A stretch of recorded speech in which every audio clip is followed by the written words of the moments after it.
হয়তো যারা বিএনপির ভাই বোনেরা আছেন তারা বোধহয় বেশিরভাগ এইসব লেখাগুলো লিখছেন যে নাসিরউদ্দিন পাটোয়ারি হচ্ছে গিয়ে এই মির্জা আব্বাসের অসুস্থতার জন্য কারণ। আপনাদেরকে জ্ঞাতার্থে বলে রাখি যে মির্জা আব্বাস 2026 সালের 12 ফেব্রুয়ারি যে নির্বাচনটা হয়েছে সেই নির্বাচনে উনি জনগণের ভোটে এমপি হন নাই। এটা ভাই আপনারা যারা আওয়ামী লীগের মতো গায়ের জোরে যদি কথা বলেন সেটা অন্য হিসাব, কিন্তু যদি যুক্তি আর বাস্তবতার প্রেক্ষিতে কথা বলেন তাহলে মির্জা আব্বাস যে ফেল করেছে সেটা আপনি নিজেও জানেন। আওয়ামী লীগের অনেক নয়, এই দিন একজনের সাথে কথা হচ্ছিল, উনি সম্প্রতি বাংলাদেশ থেকে এসেছেন, আওয়ামী লীগের সমর্থন করেন, বাট সে আবার আমারও পছন্দ করে ইন্ডিয়ার কারণে। তো উনি আমার বললেন যে বলতেছে ভাই কোন এমপি, আচ্ছা রহমত আলী রহমতুল্লাহ, যে রহমত আলী বোধহয় যে বাড্ডারের দিকের যে এমপি ছিল আওয়ামী লীগের, এর বউ নাকি আবার খুব ভালো মানুষ। বউটা সে ভোট দিতে গিয়েছে, পরের দিন দেখে তার বউয়ের ভোটটাও বউ দিতে পারে নাই, ভোট আরেকজন দিয়ে দিয়েছে, মানে রাতের ভোটের যেটা 2018 সালে। তো এই লোক সে এরকম এক ভোট কেন্দ্রে সে সারা রাত ভোট মেরেছে। তো সে তারপরে সে বললো যে ভাই এই ব্যাপার, ভোট কিন্তু এইভাবে হয়েছে, আপনারা যেটা বলেন এটা একদম অযৌক্তিক না। তো এটা কিন্তু আওয়ামী লীগের লোক সবচেয়ে ভালো জানে যে রাতে ভোটটা যে হয়েছে। আজকে বিএনপি 2026 সালের 12 ফেব্রুয়ারি নির্বাচনে কি করেছে এটা বিএনপি পৃথিবীর সবচাইতে ভালো জানে, কিভাবে কি হয়েছে, কোন জায়গায় কাকে ঠকায় কাকে জিতানো হলো, কি এগুলো সবকিছু ওনারা আমাদের চেয়ে ভালো জানে, স্বীকার করবে না। এটাই হচ্ছে গিয়ে পার্থক্য, স্বীকার করার দরকার নেই। কিন্তু উনি কিন্তু একজন ভোটচোর, এবং দুনিয়াতে আপনি চুরি বাটপারি শয়তানি সবকিছু করবেন আর আপনি অসুস্থ হলে সবকিছু মাফ হয়ে যাবে, বিষয়টা এরকম না। বাট আমাদের ভেতরে ওইটুকু মনুষ্যত্ববোধ, মানবতা বোধ, সৌজন্যতা বোধ আছে সেইটুক যে একজন মানুষ অসুস্থ হয়েছে, মানুষ তো যাই হোক আশরাফুল মাখলুকাত হিসাবে আমি তাকে, তারপরে সে মুসলমান, আমি তাকে ভাই মনে করি, ভাই হিসাবে আল্লাহর কাছে দোয়া চাই আল্লাহ যেন ওনাকে সুস্থ করে দেখ। বাট এই যে দোষ যারা দিচ্ছেন তাদেরকে প্রথমে হিসাব করতে বলবো, মির্জা আব্বাসকে যদি নাকি ওনার ধরুন কোনো পাপ টাপ কিচ্ছু নাই, এই ভোট চুরি করেন নাই, উনি ভোটেই জিতে তারপরে সংসদ সদস্য হয়েছেন, উনি খুব ভালো মানুষ, ওনার মতো ভালো মানুষ এই দুনিয়ায় কেউ নাই। উনি এই যে ঢাকা ব্যাংকের মালিক, এই ঢাকা ব্যাংকের মালিক ওনার বাবার বাড়ি ঘর ভিটে মাটি বিক্রি করে তারপরে ঢাকা ব্যাংক দিয়েছেন, এখানে 1 টাকাও 2 নম্বরই টাকা নাই। বিএনপির সময় উনি গণপূর্ত মন্ত্রী ছিলেন, ওই মন্ত্রী থাকা অবস্থায় 1 টাকাও খায় নাই, খুব সৎ অফিসার ছিলেন তিনি। এরকম একজন সৎ মানুষ মনে করে তারপরে ধরেন বক্তব্যটা যদি শুরু করি, এইবার আসেন যে এটার জন্য দায়ী কে। মির্জা আব্বাসের এই যে মনোনয়ন, এই মনোনয়ন পাওয়া নিয়েও কিন্তু দলের ভেতরে ওনাকে না দেওয়ার পক্ষে লোক ছিল। জিজ্ঞেস করেন বিএনপি লোকজনের, যারা বিএনপি, আমরা তো ভাই মানে আওয়ামী বিরোধী ছিলাম, বিএনপির সাথে তো আমাদের সম্প্রতি সম্পর্ক, বিএনপি আমাদেরকে শত্রু মনে করে, বাট বিএনপির ভেতরে তো অনেক বন্ধু বান্ধব আছে, অনেক সূত্র আছে, অনেক সাথে এখনো ভালো সম্পর্ক আছে। ওনাদের কাছে জিজ্ঞেস করেন আপনারা। ওনার স্ত্রী আফরোজা বেগম, উনি আপনার এমপি নির্বাচন করতে চেয়েছিলেন, যেখানে ওই যে হাবিবুর আছে না, ছাত্রলীগের সাবেক ছাত্রলীগের যে হাবিবুর, এই হাবিব হচ্ছে গিয়ে আপনার ওই আসনে আফরোজা চেয়েছিলেন, মানে মির্জা আব্বাসের স্ত্রী, ওনার পুরো নামটা মনে নেই, ওনার স্ত্রী চেয়েছিলেন ওইখানে দাঁড়াইতে, খুব চেষ্টা করেছেন, ওনাকে দেওয়া হয়নি। মির্জা আব্বাস এমপি হওয়ার পরে মন্ত্রণালয়ে মন্ত্রিসভা গঠন হলো, সেই মন্ত্রিসভার এখানে কি মির্জা আব্বাসকে মন্ত্রণালয়ে দেওয়া হয়েছে? বলেন, আপনারা বলেন। বিএনপির যারা মির্জা আব্বাসের দেখলাম ওনারা দেখার জন্য সোজা প্রধানমন্ত্রী নিজেও গিয়েছেন ইয়েতে দেখা করার জন্য, হসপিটালে দেখা করার জন্য, তো উনি খুব গুরুত্বপূর্ণ এই কারণেই তো গিয়েছেন। তো ঠিক আছে, আমরা ধরে নিলাম যে ওনাকে বিএনপি খুব পছন্দ করত, ওনাকে মন্ত্রী পদমর্যাদায় উপদেষ্টা বানানো হলো।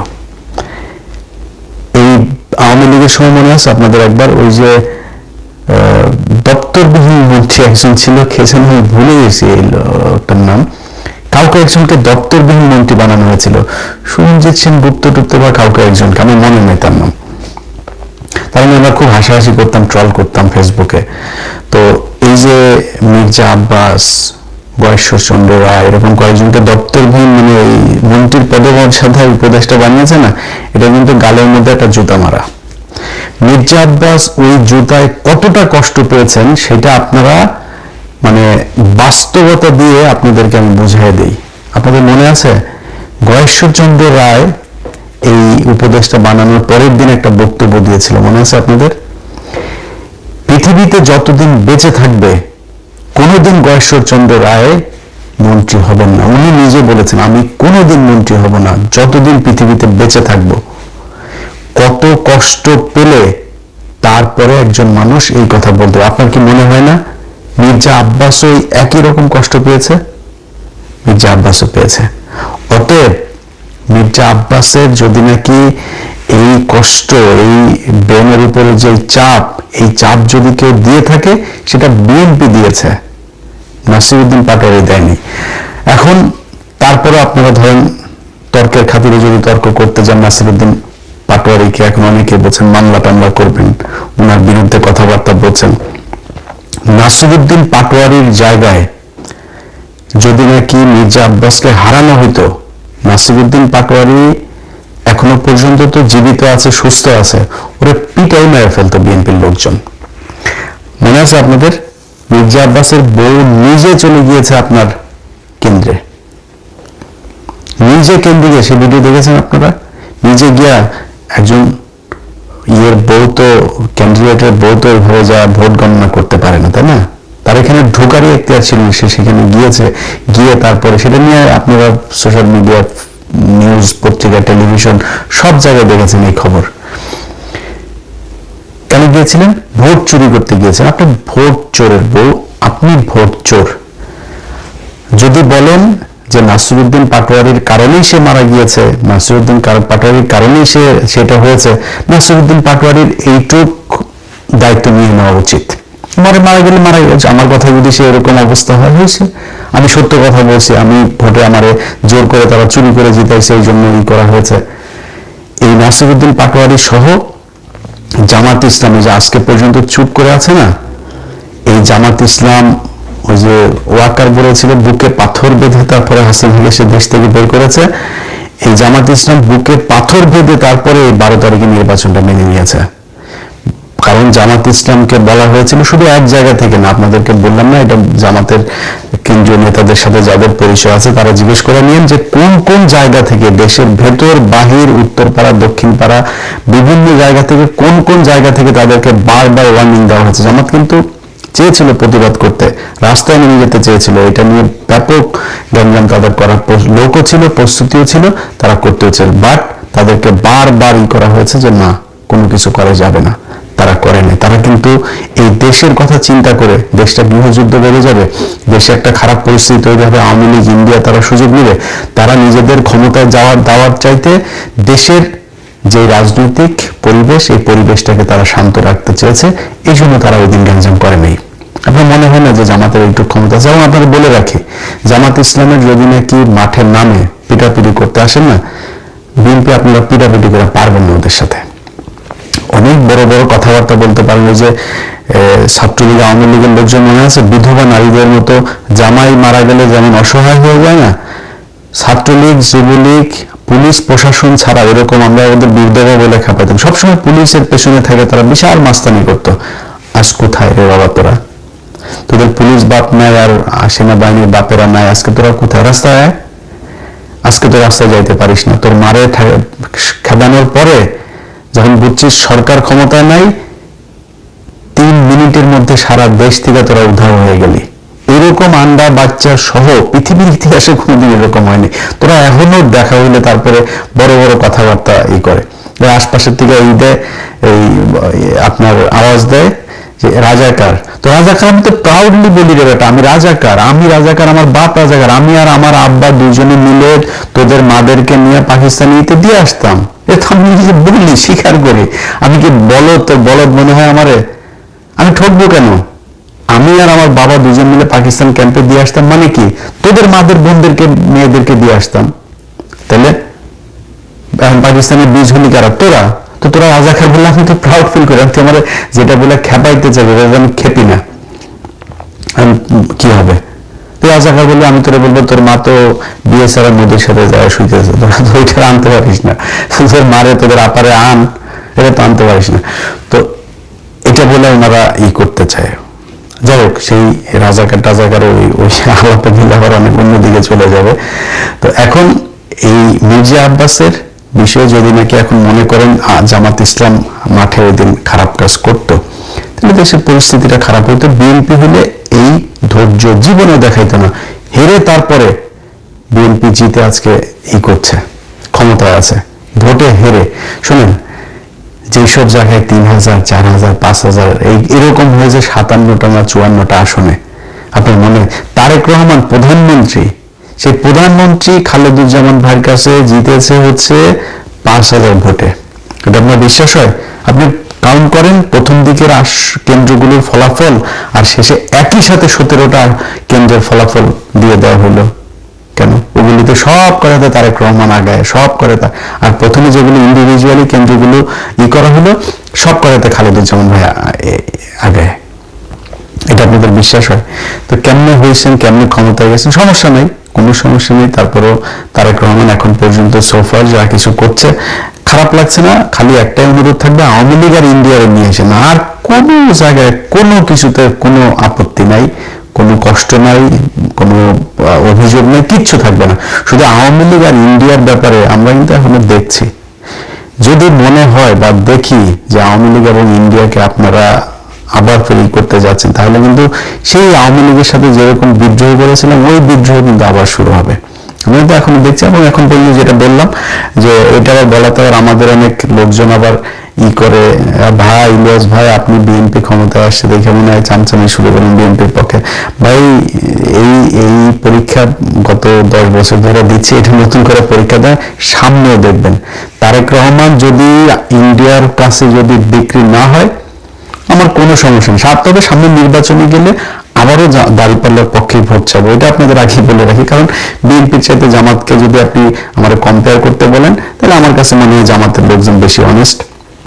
জামাতের লোকজনের চিন্তা ভাবনা, আমি একজন মুসলমান হিসেবে তাদের যেই চিন্তা ভাবনা পলিসি সেগুলো আমি পছন্দ করি, সেই কারণে আমি তাদের পক্ষেই করি। বাট একদম বিএনপির বিরুদ্ধে কোনো তর্ক বিতর্ক, বিএনপির বিরুদ্ধে একদম ঢালাও ভাব করে এগুলি আমরা করবো না যদি ইন্ডিয়ার বিরুদ্ধে। বাট যদি যায়, আমারও যদি ভাই মাথার মধ্যে আপনি পিস্তলে ধরেন, কোনো লাভ হবে না। আমি এটারে একদম আমার জীবন থাকতে সর্বোচ্চ এটার বিরুদ্ধে আমি যুদ্ধ করে যাব। তো এখন ধরেন এই মির্জা আব্বাসের বিষয়টা দিয়ে শেষ করি, যে মির্জা আব্বাস ভাইয়ের মতো যারা যারা এখন রাজনীতিবিদ আছেন, এই মির্জা আব্বাস ভাইদের মতো মানে তারা যদি নাকি দুনিয়ায় থাকা অবস্থায় বা সুস্থ থাকা অবস্থায় যদি আকাম কুকাম করেন, আর অসুস্থ হবেন আর মারা যাওয়ার পরে আপনাদের নিয়ে দুনিয়ার সবাই ভালো কথা বলবে, এই আশাটা করেন না, এটা আপনাদের আগে বলে রাখলাম। মির্জা আব্বাসের প্রতি আমার, আমি তো মির্জা আব্বাসের চাইতে অনেক ছোট, তারপরেও তার প্রতি আমি খুব জানাইতে পারতাম। একটা ছোট্ট বিষয় আপনাদের সাথে শেয়ার করি। মির্জা আব্বাসকে আমি একটা প্রথম আগে শুরুটা বলি। মির্জা আব্বাস কোন এক ব্যক্তি তার বিরুদ্ধে কথা বলেছে, তাকে গালাগালি করেছে, সেই গালাগালির প্রেক্ষিতে সে আবার সেই ব্যক্তির নাম ধরে গালাগালি করেছে, এবং সে আমাদেরকে ইন্ডিকেট করেছে ফ্রান্স, আমেরিকা থেকে, তো এগুলো করে তারপরে করেছে। তো দাদা তার বিরুদ্ধে আবার তাকে নিয়ে একটা নিউজ, একটা ভিডিও করেছে, বা ফেসবুকে সম্ভবত পোস্ট করেছিল, কিছু একটা হবে। তো এটার পরে আমারে ফোন করলো হচ্ছে ওই যে বাড্ডার কায়ুম ভাই, যিনি নাহিদের কাছে যিনি হেরেছেন। তো কায়ুম ভাইয়ের সাথে আমার আবার খুব ভালো সম্পর্ক অনেক আগে থেকে। তো কায়ুম ভাই আমার বললো, ইলিয়াস ভাই আপনি কাজ করেন, দাদার সাথে মির্জা আব্বাসটা একটু মিলাই দেন। তা আমি তারা বললাম যে আসলে দাদা তো একটু একরোখা মানুষ, তো আমার তো ওনার কাছ থেকে জানতে হবে যে উনি আসলে মির্জা আব্বাসের সাথে কথা বলবে কিনা, যেহেতু মির্জা আব্বাস আগে দাদাকে বাজে কথা বলেছে। তো দাদাকে ফোন দিয়ে জিজ্ঞেস করলাম, দাদা বললো যে ঠিক আছে, ওকে। তো সাথে সাথে আমার আবার আমি কায়ুম ভাইয়ের জানানোর সাথে সাথে কায়ুম ভাই আবার মির্জা আব্বাসের সাথে আমার কনফারেন্সে নিয়ে গেল, নিয়ে তারপরে মির্জা আব্বাস ভাই তখন কক্সবাজারে। এটা কিন্তু আজ থেকে আরো প্রায় ধরেন 6 মাস আগের ঘটনা। তো মির্জা আব্বাস ভাই কক্সবাজার, মির্জা আব্বাস বললো যে ইলিয়াস আমি করবো না, ঢাকায় আসি, ঢাকায় গিয়ে তারপরে আমি এটা নিয়ে বসবো না। ঠিক আছে, আমার তো আর এখানে আমি মিডল ম্যান হিসেবে কাজ করেছে।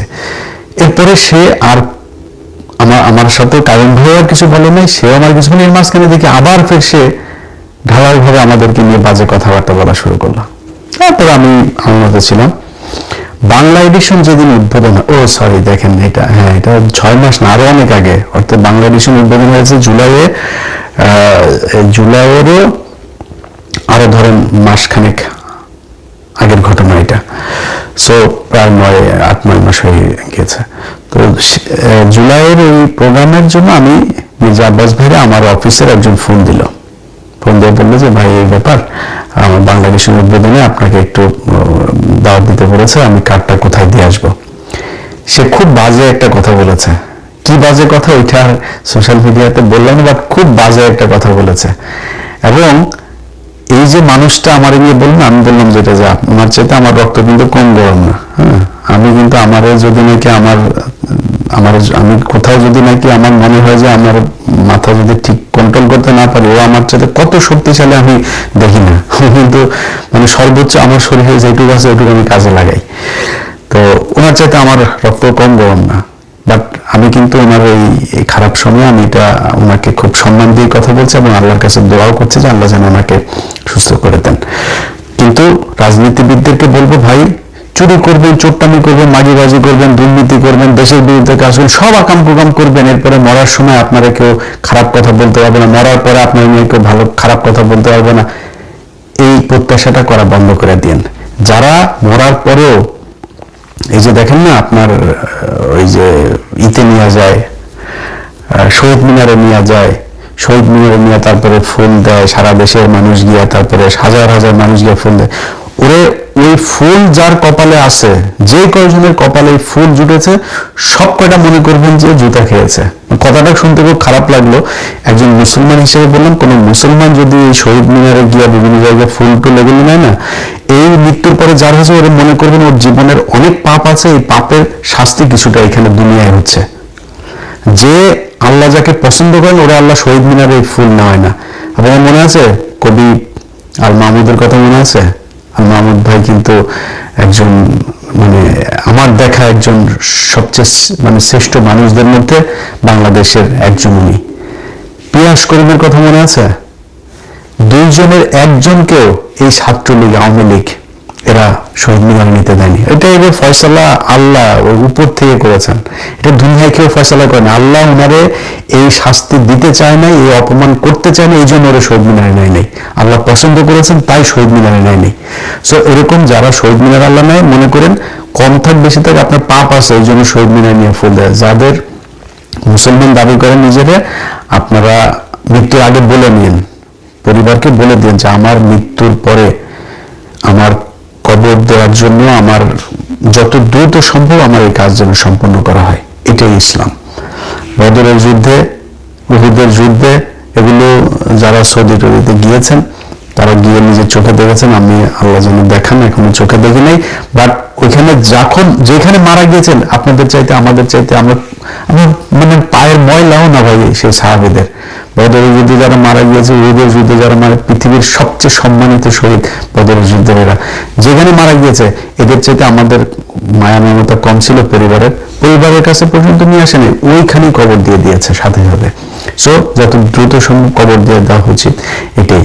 কিন্তু আমাদের দেশের সমস্যা হলো সব সারা জীবন করবে চুরি, ওনারা মৃত্যুর পরে ফুল দিতে হবে, আর উনি সারা জীবন ওনারা ভালো বলতে হবে, ওনারা নিয়ে খারাপ কোনো কিছু কেউ বলতে পারেন ভাই, আপনার সমালোচনা করবেই।